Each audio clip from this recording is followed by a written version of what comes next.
ألم تكن آياتي تتلى عليكم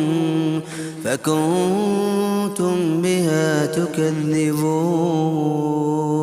قالوا ربنا غلبت علينا شقوتنا وكنا قوما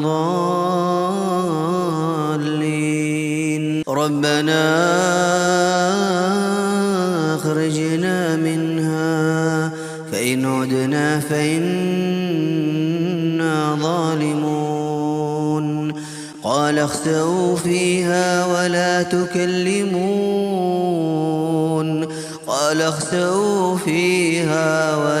تكلمون